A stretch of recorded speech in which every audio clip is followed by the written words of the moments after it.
What's up, guys? This is Johnny and Hillary, owners of Pure Bliss, and you're listening to the Pure Bliss podcast, where we talk about business, beauty, and how to be a boss.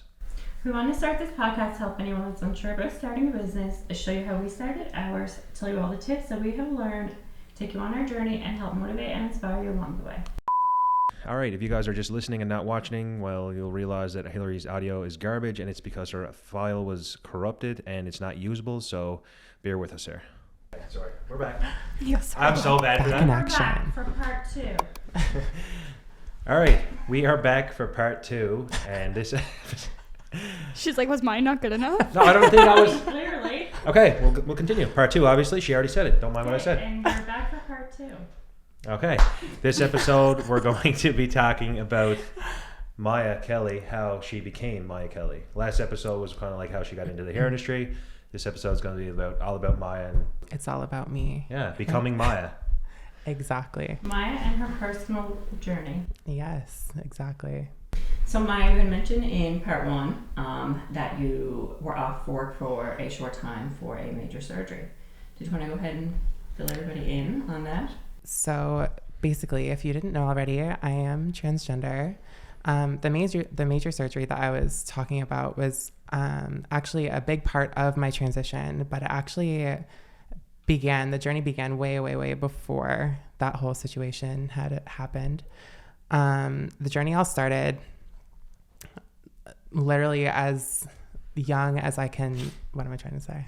That's good, as young as you can remember. As young as I can, literally think back to. I just knew that something was different with me. I looked around at all the other boys, and I realized that, they were all into boy things, I guess, like trucks and cars and dinkies and just different things than what I was into. All my friends were girls. I always wanted to play with Barbies. I wanted to play with My Little Pony was my favorite thing. You said that you loved hair ever since you've been little. And hair was my favorite thing, so that came with the Barbies. I remember when I was probably 3-4 years old, I was at my babysitter's, and I used to bring all of my girlfriends to the back and cut their hair in my little beauty salon, and everybody would be so mad at me. Everybody's parents were always so mad at me.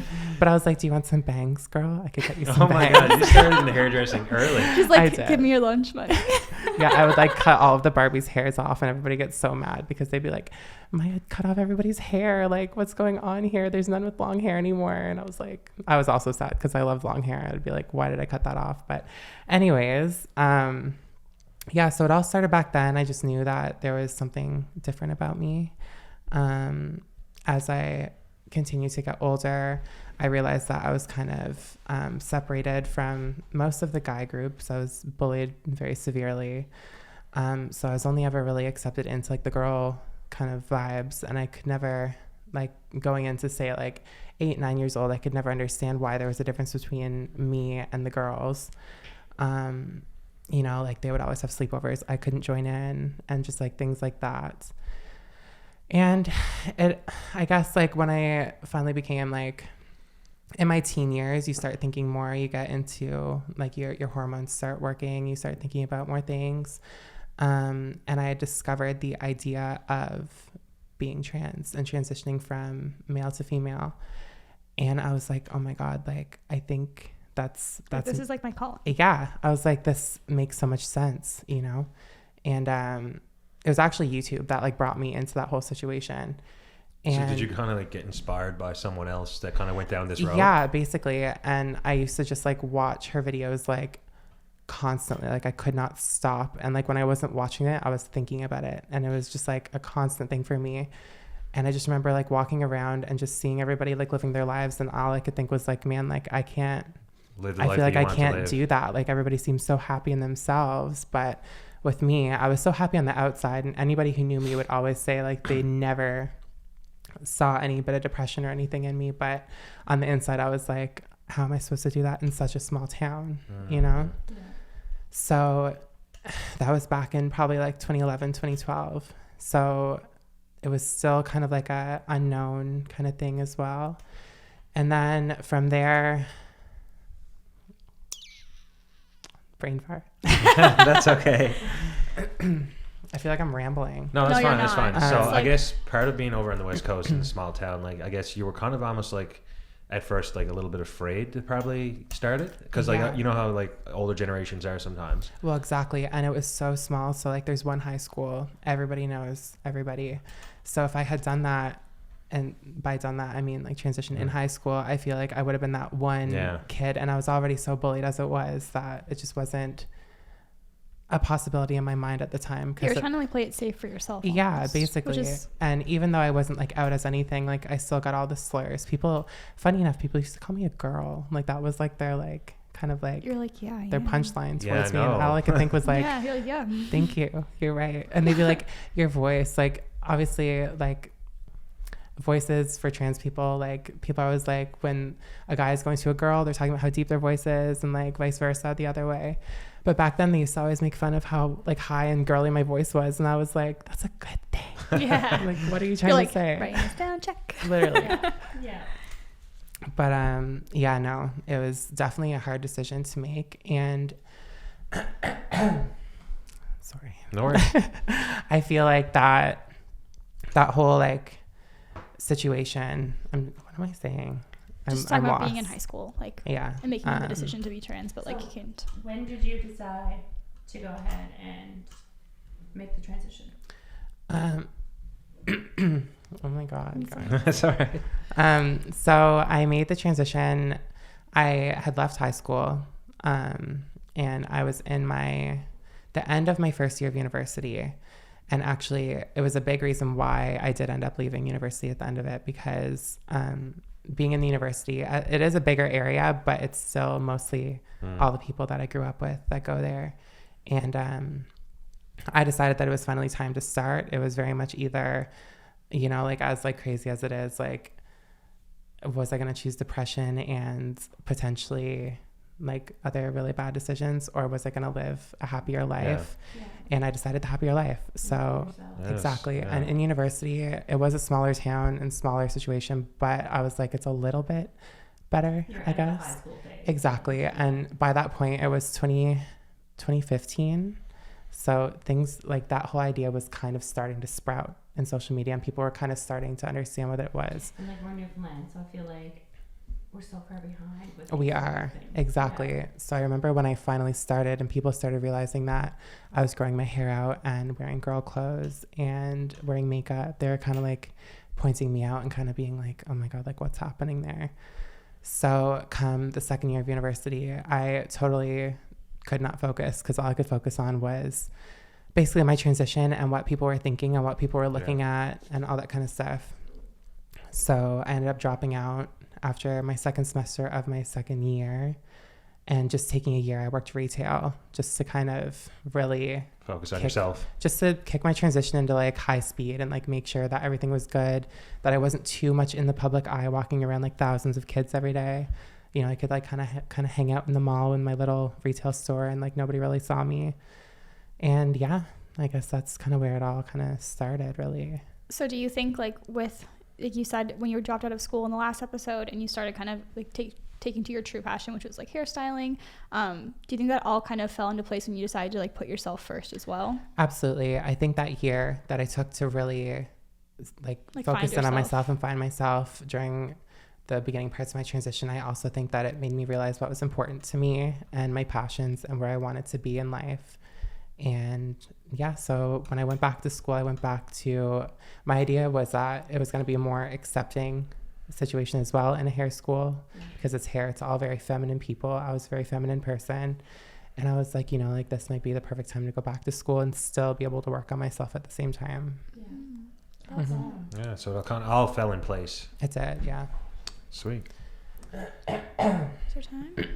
We're still got 15 minutes. You have a very supportive family. Oh my God, my family is so amazing. Like, I can't wait for you to meet them, because like my mom, my dad, my sister, like I could not have a more supportive like backbone to everything. I guess that's obviously a big thing. Oh, in Yeah, this do you whole think that transition. could definitely be like make or break somebody when they're making this decision to like it could. transition? And like when I first told my parents, like obviously they're kind of like unsure, like they're like of like the kind of like older generation, so they're kind of like, like, you know, like, are you sure?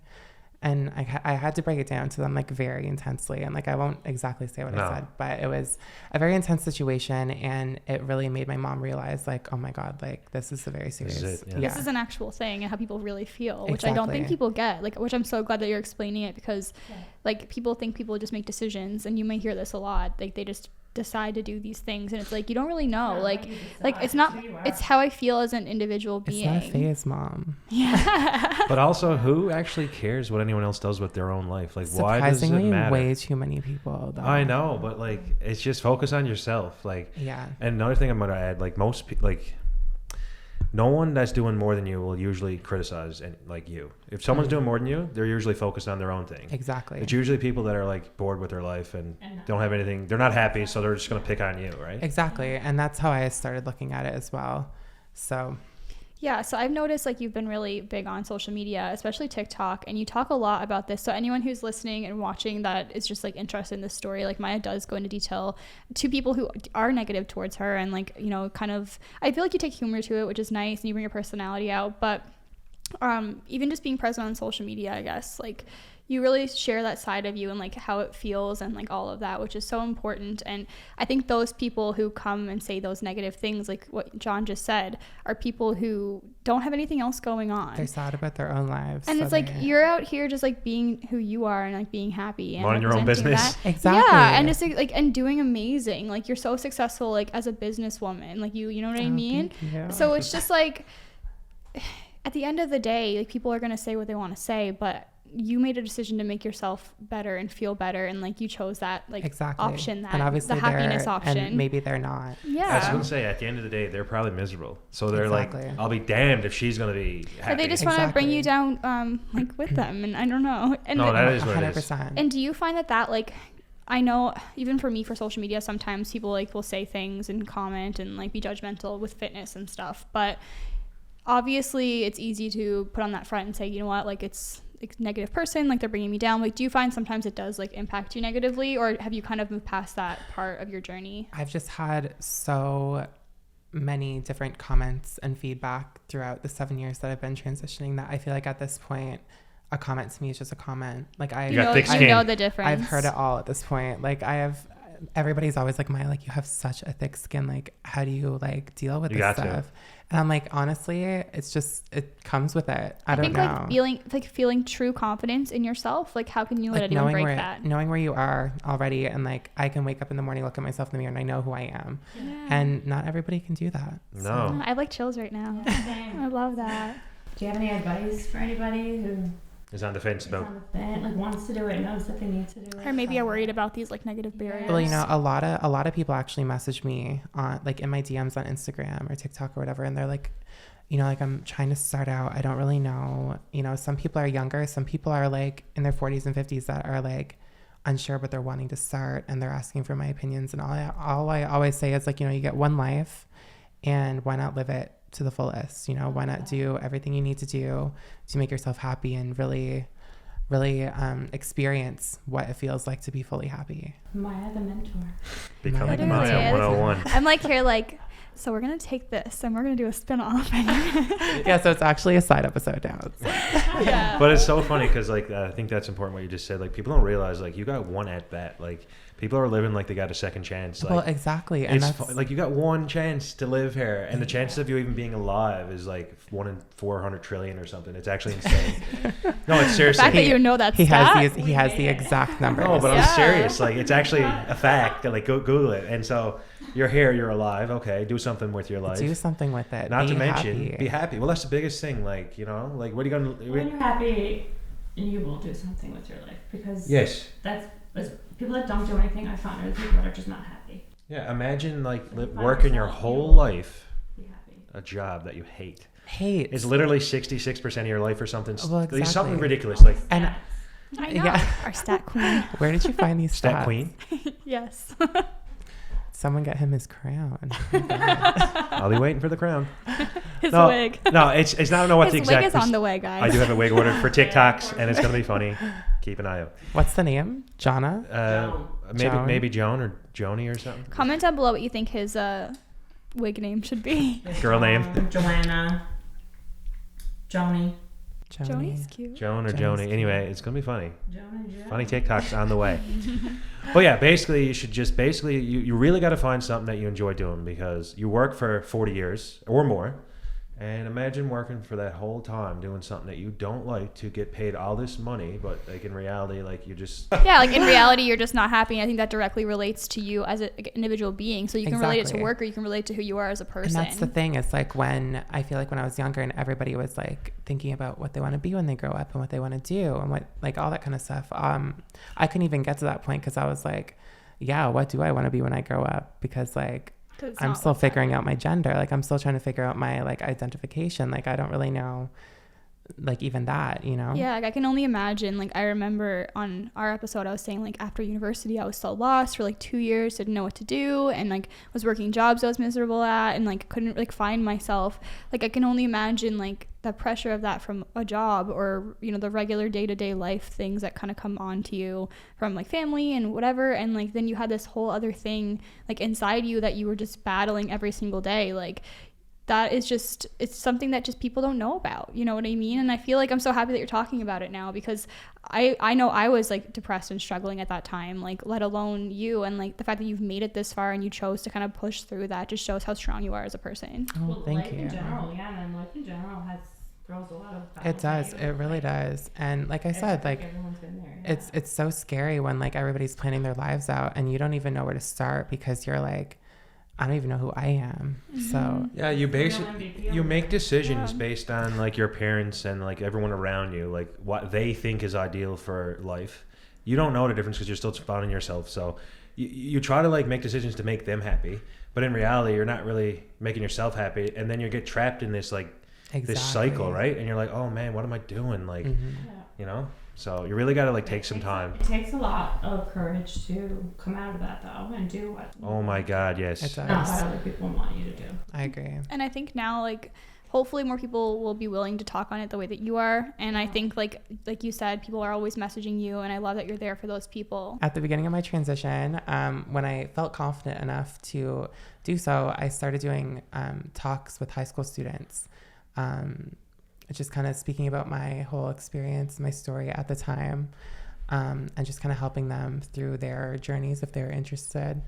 It was a very low-key thing. It'd be in like the library or something, somewhere that wasn't too like out in the open, so people could kind of come and like kind of listen and share their stories as well.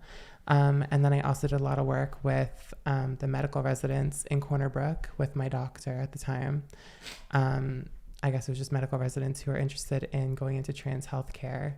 And that was awesome. That was a cool experience because I felt like it was an open book. I'm a very open book. Anybody who knows me knows that I'm way too open sometimes. He loves to share, but that's so yeah. great. It's honestly so great. But yeah, so I would just kind of sit there, just be an open book and let them ask any questions because, like I said, I wanted to be the person that I didn't have when I was going through the transition. And I want to make sure that all of the spaces are the spaces that I needed when I was going through it for the upcoming, little trans Someone else that girls was in your or trans shoes. boys. Yeah, exactly.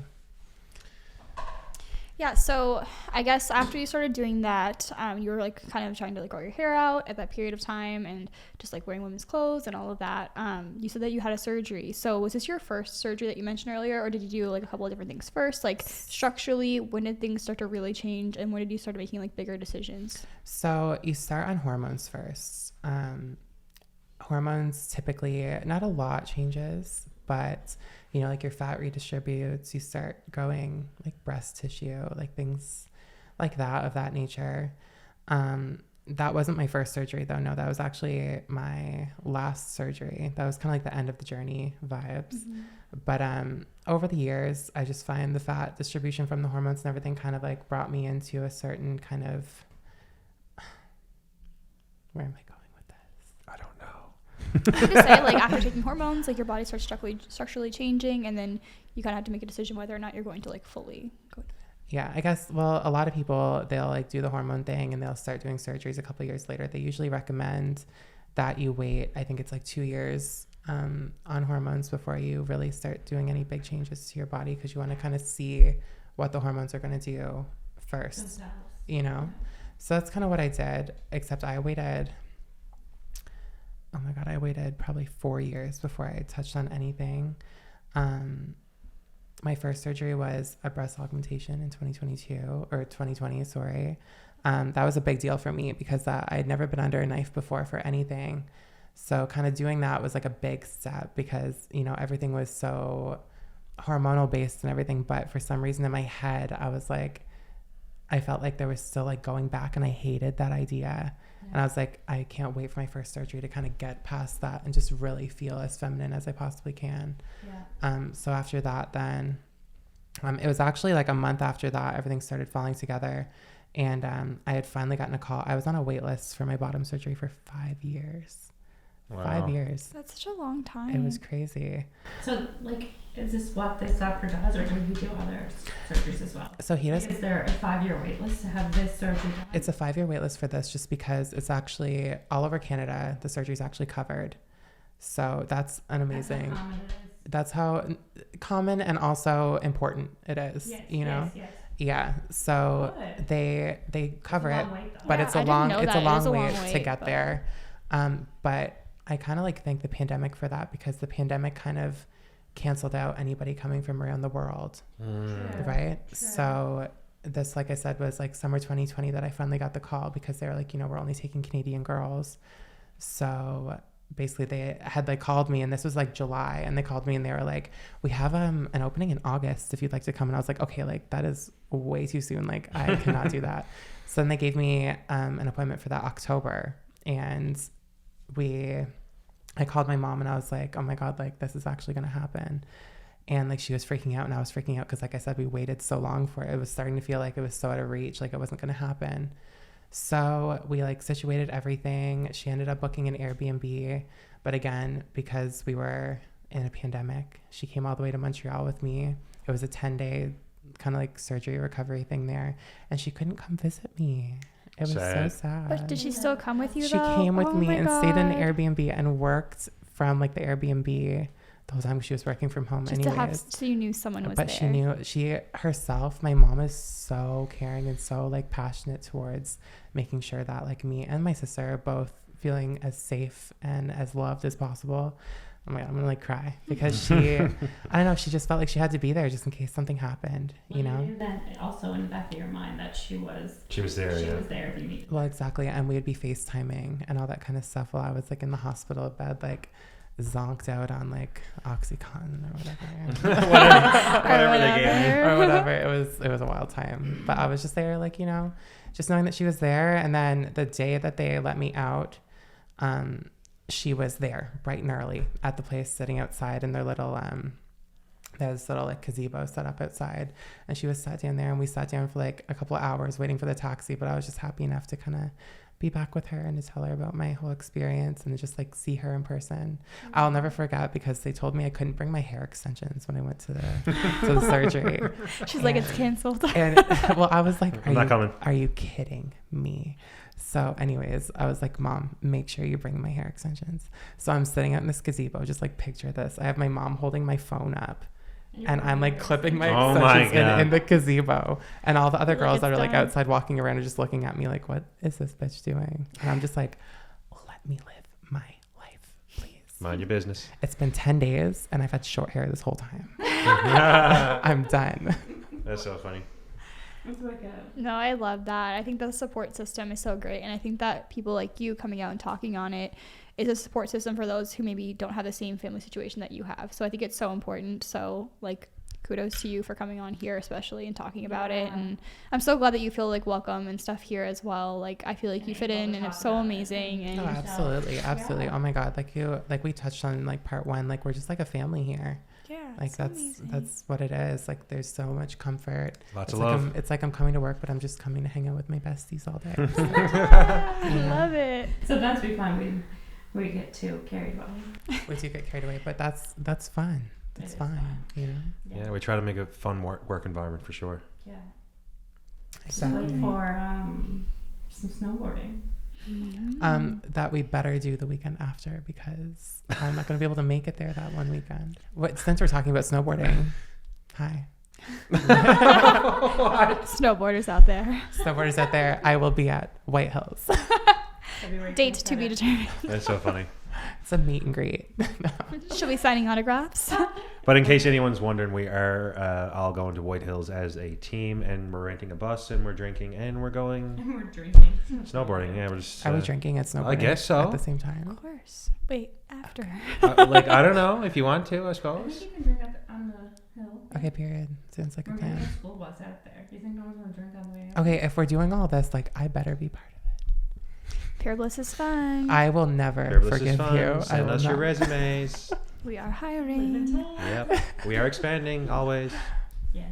I'm so excited. So am I. It's going to be such a good year. Yeah. Yeah. So fun. It's going to be a decade. A decade? Yeah, like she says it's going to be a good year. And then Yeah. it's going to be a good decade. Oh, period. Okay, you're right. A good life. Okay. Alright. So, any more questions we have here? I think that you definitely cleared it up for me and probably a lot of people who are listening. And I feel like the more that you talk on this, like the more beneficial it will be. So yeah, like if you guys haven't checked out her profile and stuff, like definitely do that because there's lots of information there for sure. Absolutely. And if anyone Yeah. has any more questions or anything that you guys do want to ask her, you can definitely go ahead and comment or DM her or us.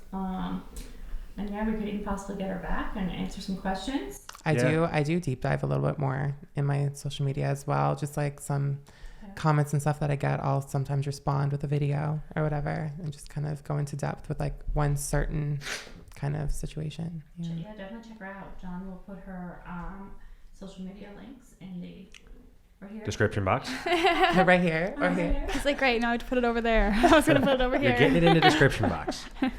Yeah, if you guys have any other questions as well, just put them down below. And like you said, we might get her back for another episode. If you guys want to see like a little bit of a Q&A type thing. Might get me back. This is my podcast now. Oh, excuse She's like, me. I might get you back. Well, to be honest, if you want to come back, you can come back. Yeah. We See you love- next week. We I'll love be it. back. I'll be back. Yeah, ask us some questions and we'll be sure to answer them. But this was amazing. Yeah, It was no, so thank fun. you for speaking out. I'm sure there's going to be a lot of. Oh my God, did I do okay? Was it okay? Did Yeah, you guys you okay? did amazing, baby. Yeah, killed it, killed it. You did.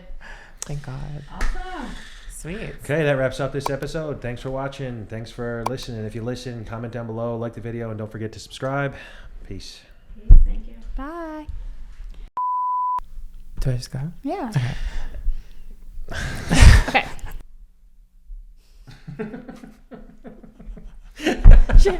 I was like, Like,